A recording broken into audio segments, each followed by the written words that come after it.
সূরা নূহ, মক্কায় অবতীর্ণ, আয়াত 28, রুকু 2। বিসমিল্লাহির রহমানির রহিম। অবশ্যই আমি নূহকে তার জাতির কাছে পাঠিয়েছিলাম। তাকে বলেছিলাম, হে নূহ, তোমার জাতির উপর এক ভয়াবহ আযাব আসার আগেই তুমি তাদের সাবধান করে দাও। নূহ তার জাতিকে বলল, হে আমার জাতি, আমি হচ্ছি তোমাদের জন্য একজন সুস্পষ্ট সতর্ককারী ব্যক্তি। তোমরা আল্লাহর ইবাদত করো, তাকেই ভয় করো, তোমরা আমার আনুগত্য করো। এতে করে আল্লাহ তাআলা তোমাদের গুনাহ খাতা মাফ করে দেবেন এবং এ দুনিয়ায় তিনি তোমাদের এক সুনির্দিষ্ট সময় পর্যন্ত অবকাশ দেবেন। হ্যাঁ, আল্লাহর সেই নির্দিষ্ট সময় যখন এসে যাবে তখন তাকে পিছিয়ে দেয়া যাবে না। কত ভালো হতো যদি তোমরা বুঝতে পারতে। নিরাশ হয়ে সে বলল, হে আমার রব, আমি আমার জাতিকে দিবানিশি ঈমানের দাওয়াতই দিয়েছি, কিন্তু আমার এ দিবানিশি দাওয়াত তাদের সত্য থেকে পালানো ছাড়া আর কিছুই বৃদ্ধি করেনি। যতবার আমি তাদের তোমার পথে ডেকেছি যেন তুমি তাদের অতীত কৃতকর্ম ক্ষমা করে দাও, তারা ততবারই কানে আঙুল ঢুকিয়ে দিয়েছে এবং অজ্ঞতার আবরণ দিয়ে নিজেদের ঢেকে দিয়েছে। শুধু তাই নয়, তারা জেদ ও অহমিকাও প্রদর্শন করেছে, হেদায়াতকে অবজ্ঞা করার অধ্যত্ব প্রদর্শন করেছে। তারপর আমি আবারও তাদের কাছে প্রকাশ্যভাবে দ্বীনের দাওয়াত পেশ করেছি।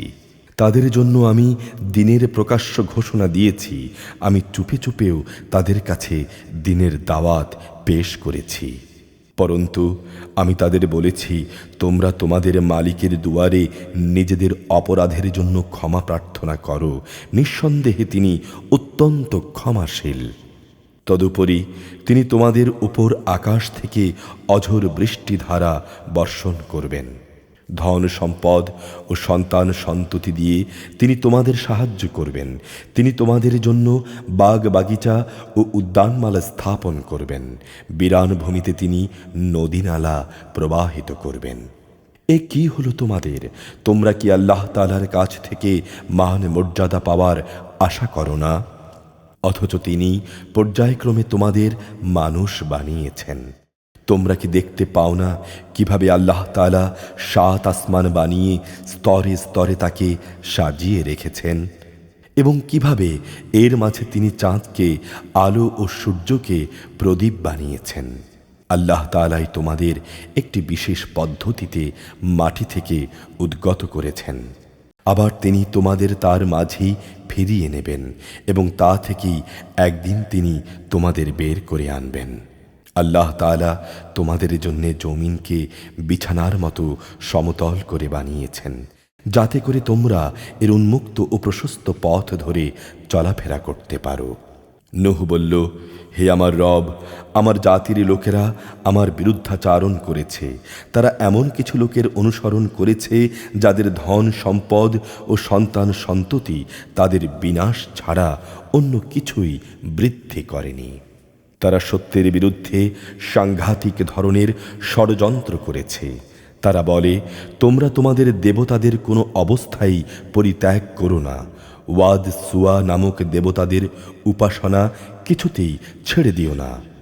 ইয়াগুস, ইয়াউক ও নাসর নামের দেবদেবীকেও ছাড়বে না।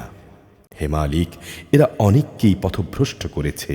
তুমিও আজ এ জালেমদের জন্যে পথভ্রষ্টতা ছাড়া আর কিছুই বাড়িয়ে দিও না। অতঃপর তাদের নিজেদের অপরাধের জন্যেই তাদের মহাপ্লাবনে ডুবিয়ে দেয়া হয়েছে।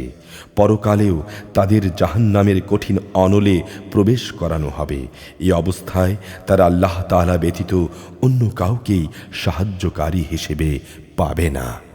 নূহ বলল, হে আমার রব, এ জমিনের অধিবাসী একজন জালেমকেও তুমি আজ শাস্তি থেকে রেহাই দিও না।